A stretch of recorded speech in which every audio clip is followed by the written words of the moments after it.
हाँ जी, नमस्कार, राधे राधे, हर हर महादेव। मैं आपका आचार्य देव। आज बात करेंगे मेष लग्न मेष राशि वालों के लिए जुलाई 2022 का माह कैसा जाएगा, स्वास्थ्य कैसा रहेगा आपका, धन की स्थिति कितनी बेहतर होगी, भूमि भवन आवासीय सुख कितना मिलेगा, प्रेम कितना मिलेगा, लव लाइफ आपकी कैसी होगी, भाग्योदय के क्या चांसेस हैं, कर्मपथ का विस्तार कैसे कर रहे हैं, कोई दुर्घटना के बिंदु तो नहीं बन रहे हैं, दुर्घटना के योग तो नहीं आ रहे हैं, इस बात पे चर्चा करेंगे। तो चर्चा स्टार्ट करें इससे पहले विनम्र अनुरोध है कि चैनल को कृपया सब्सक्राइब करें, वीडियो पसंद आता है तो दोस्तों तक भी शेयर करें। मेष लग्न मेष राशि जुलाई 2022 आपके जैसे लग्न स्टार्ट करेंगे तो देखेंगे कि आपके लग्न में मंगल महाराज जो है स्वग्रही हो चुके हैं। राहु यहीं बैठे हुए हैं। राहु स्टार्टिंग में सूर्य के कृतिका नक्षत्र में रहेंगे, बाद में ये भरणी नक्षत्र में आ जाएंगे सेकंड वीक में। मंगल महाराज अश्विनी से स्टार्ट करेंगे, अश्विनी भरणी कृतिका तक जाएंगे। तो 3 नक्षत्रों का प्रभाव आपके लग्न पर पड़ेगा। उसमें राहु अलग प्रभाव देंगे और मंगल अलग प्रभाव देंगे। तो अश्विनी से जैसे मंगल स्टार्ट करेंगे तो आप गतिमान होंगे। क्या होंगे? गतिमान होंगे। अब ध्यान देने वाली बात यह है कि आप गतिमान हो रहे हैं, बहुत अच्छी बात है, लेकिन सूर्य देव आपकी कुंडली में जो पंचमेश हैं वो भी पराक्रम भाव में इस समय गोचर कर रहे होंगे। ठीक, और पराक्रम भाव में वो आर्द्रा नक्षत्र में भी गोचर करेंगे। अतः गति पे नियंत्रण रखें। क्या रखें? गति पे नियंत्रण। केतु महाराज आपकी कुंडली में इस समय सप्तम भाव में होंगे, तो वाहन की गति को द्रुत करने की कोशिश करेंगे। राहु क्योंकि सूर्य का प्रभाव लेके चल रहे हैं, इसलिए आपको लगेगा कोई मेरे से आगे निकलने ना पाए, गति बढ़ा देते हैं।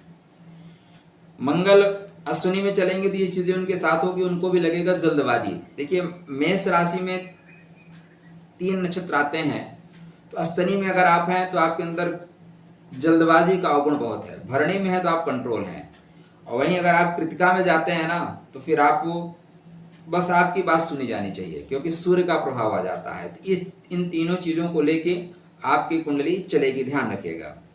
तो 12 तारीख के आसपास जैसे राहु भरणी में आ जाएंगे, तब राहु नकारात्मक प्रभाव को छोड़ देंगे, सकारात्मक करना शुरू करेंगे।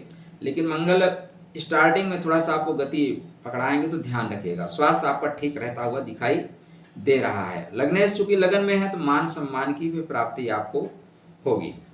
धन की बात करें तो धनात्मक दृष्टिकोण से आपकी कुंडली में स्थिति ठीक ठाक बनी हुई है, क्योंकि जब आप स्टार्ट कर रहे हैं तो धन के स्वामी, व्यापार के स्वामी शुक्र देव और बुध देव आपकी कुंडली में सेकंड हाउस में बैठे हैं। लेकिन अच्छा ये है कि बुध महाराज 2 तारीख को अपने राशि में प्रस्थान कर जाएंगे, तो यह एक आपके लिए बेहतर योग बनता हुआ दिखाई दे रहा है। शुक्र का अकेले रहना, बुध के साथ ना रहना आपके लिए योग कारक है, क्योंकि बुध यहाँ पे खष्टेश हैं, तृतीयेश हैं। तो आपकी कुंडली में 18 जुलाई तक धनात्मक दृष्टिकोण से आप बहुत बेहतर काम करते हुए दिखाई दे रहे हैं। वहीं जब ये मिथुन में चले जाएंगे तो मिथुन में अपने से द्वितीय जाएंगे, तो भावत भवन सिद्धांत के अनुसार देखिए बहुत अच्छा लाभ दे रहे हैं। सप्तम से नवम जाएंगे, तो व्यापार के दृष्टिकोण से पूरा जुलाई माह आपके लिए बेहतरीन अवसर लेकर आ रहा है। उत्तिष्ठ जागृत, उठिए, जागिए, आगे बढ़ चलिए, क्योंकि एक बेहतरीन अवसर आपके लिए आया है। यहाँ पे आप पैसा कमा सकते हैं। सुख की बात करें तो सुख में आपको विघ्न उत्पन्न होगा। सुख में विघ्न उत्पन्न होता हुआ दिखाई दे रहा है। कारण क्या है कि आपके कुंडली में जो स्थिति बन रही है राहु की, राहु मानसिक तकलीफ दे रहा है। केतु सप्तम भाव में जीवन साथी से थोड़ी सी खटपट करा रहा है, और तो आपको बहुत धैर्य के साथ कार्य करना पड़ेगा, तो आपको सुख मिलेगा। सूर्यदेव आपके पंचमेश होके चलेंगे अपने से एकादश, अच्छा है। एजुकेशन के क्षेत्र में अच्छा है। कहीं आप दूर की यात्रा करना चाहते हैं तो अच्छा है। किसी से मिलने जाना चाहते हैं तो बहुत अच्छा है। आप किसी के साथ चीटिंग ना करें। जैसे ये राहु के नक्षत्र में जाएंगे सूर्यदेव, तो प्रेम में आप चीटिंग करते हुए पाएंगे। आर्द्रा नक्षत्र में जा रहे हैं, किसमें? आर्द्र रहना, गीला रहना। तो आपका प्रेमी भी आपको गीला कर सकता है और आप भी प्रेमी को गीला कर सकते हैं। गीला कर सकते हैं मतलब आपकी हरकतों की वजह से आंखें नम हो सकती हैं। तो कृपया बहुत सावधानी पूर्वक प्रेम के पथ पर कदम रखें। बहुत आसान नहीं होता, बहुत सरल नहीं होता। पा लेना प्रेम थोड़ी ना होता है, देना होता है प्रेम। तो देने की कोशिश करें, ये आपके लिए लाभकारी होगा। आपके लव लाइफ की बात, दाम्पत्य जीवन की बात करें तो लव लाइफ आपकी बेहतर जाती हुई प्रतीत हो रही है।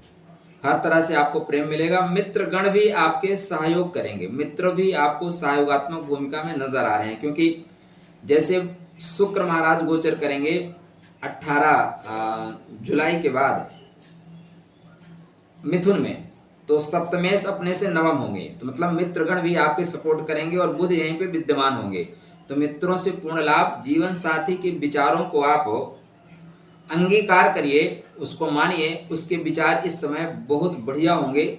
और ये बिल्कुल ईगो मत पालिए कि वो जीवन साथी है तो उसके विचार कैसे मान, नहीं, जीवन साथी है जी, जीवन का हर विचार उससे शेयर करिए, आपको सकारात्मक परिणाम यहाँ पे मिलेंगे।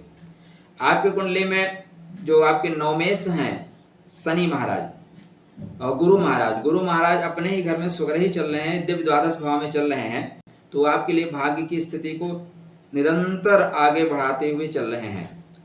और यहाँ पे मजे की बात यह है कि अभी वो नक्षत्र परिवर्तन कर देंगे, शनि के नक्षत्र परिवर्तन, शनि के नक्षत्र में जाएंगे, तो यहाँ पे आपके लिए एक अच्छा योग कारक समय बनेगा।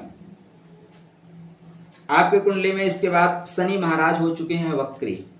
शनि का वक्रत्व जो है आपके लिए परेशानी का सबब नहीं बनेगा, कारण न बनने का। शनि महाराज जो वक्री हुए हैं मंगल के धनिष्ठा नक्षत्र में ही वक्री हुए हैं, तो तृतीय चरण से द्वितीय चरण में आएंगे, मतलब कुंभ से वापस आएंगे मकर में। तो आपके लिए लाभ का स्वामी वापस आ रहा है कर्म भाव में। अब कर्म भाव में लाभ का स्वामी आने से कर्म की जो गति स्लो हो गई थी वो गति आपकी तीव्र हो जाएगी, और यहाँ पे बड़े लोगों से आपके संबंध बनेंगे, बड़े लोगों से लाभ उठाएंगे, पिता के साथ नजदीकी बनेगी, पिता से आपको लाभ मिलेगा, सरकारी संस्था से आपको लाभ मिलेगा। तो शनि का वक्रत्व, शनि का वक्री होना आपके लिए शुभ कारक है, ठीक है ना, किसी तरह का आपके लिए अशुभ कारक नहीं है। शनि वक्री होके वापस लौट आएंगे आपके दशम भाव में, तो आपके ऊपर से जो उनकी लगन पे दृष्टि थी, राशि पे दृष्टि थी, वो दृष्टि भी हट जाएगी। तो इस तरह से भी मानसिक प्रेशर आपके ऊपर से कम होता हुआ प्रतीत हो रहा है। बुध महाराज आपकी कुंडली में थोड़ा सा परेशानी का सबब जरूर देते हैं, लेकिन वो चूंकि तृतीय भाव में तृतीय सो के ही चल रहे हैं, इसलिए आपको सफलता देंगे। कहीं में प्रतियोगी परीक्षा आप दे रहे हैं तो प्रतियोगी परीक्षा में पूर्ण सफल होने के योग आपके लिए बन रहे हैं। क्या करें, जब तक राहु कृतिका में है तो बहुत द्रुत गति से वाहन न चलाएं, निर्णय फटाफट ना लें, निर्णय सोच समझ कर लें। तत्काल लिए गए निर्णय, तत्काल जो टिकट होता है ना, जरूरी नहीं है कि आपका कंफर्म हो जाए, वेटिंग वो ही मिल जाता है। तो तत्काल निर्णय आपके लिए परेशानी का सबब बनते हुए दिखाई दे रहे हैं, तो बहुत ध्यान रखें। अपने पेट का विशेष ध्यान रखें, संतान का भी विशेष ध्यान रखें। संतान अगर कहीं यात्रा कर रही है,